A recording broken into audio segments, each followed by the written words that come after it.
మనందరికీ అనుబంధాలు ఉన్నవి. ఇవి నన్ను డామినేషన్ చేస్తున్నాయి. ఇవి నేను ఎలా అనుభవించాలి?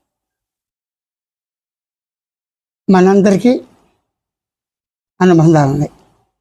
అనుబంధాలు అనే పదం ప్రత్యేకించి ప్రతి వ్యక్తి, ప్రతి వారికి, మనందరికీ సహజంగా ఎవరికి వారైనా మనకు మనమైనా ఆ అనుబంధాలు ఇబ్బంది చేస్తున్నాయి.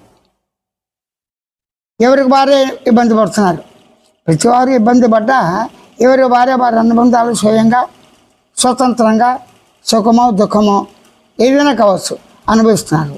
ఈ అనుభవిస్తున్నప్పుడు ఇవన్నీ నన్ను ఇబ్బంది పెడుతున్నాయి అని ఎవరి వారు అనుకుంటారు.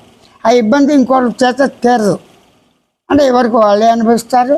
ఎవరికి వారే అనుబంధాలు అధిగమించటమో, కంట్రోల్ చేయటమో, తీసేయటమో, నాశనం చేయటమో చేయాలి.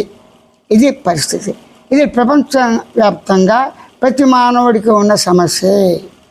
ప్రతి మానవుడికి ఏ సమస్య ఉంది? ఫస్ట్ దేహాన్ని బ్రతికించుకోవడానికి, మనుగడకి. ఏం చెప్తాను?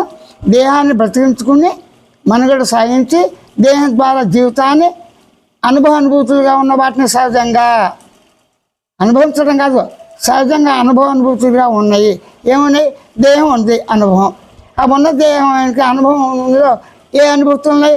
ఆకలి అనుభూతి, దుఃఖానుభూతి, సుఖానుభూతి, స్వప్నానుభూతి, నిద్రానుభూతి, జాగ్రత్త అనుభూతి, భూత భవిష్యత్ వర్తమాన కాల అనుభూతులు. ఇవన్నీ అందరికీ ఉన్నాయి. ఎవరికి వారే అనుభవిస్తున్నాము అని మాత్రమే ఫస్ట్ ప్రధానంగా ఉన్న అనుభూతిని ప్రధానంగా ఎవరికి వారే అవగాహన చేసుకోవాలి అని మాత్రమే నిర్గుణ చైతన్య విజ్ఞప్తి, ప్రకటన, ప్రతిపాదన చేస్తున్నాడు.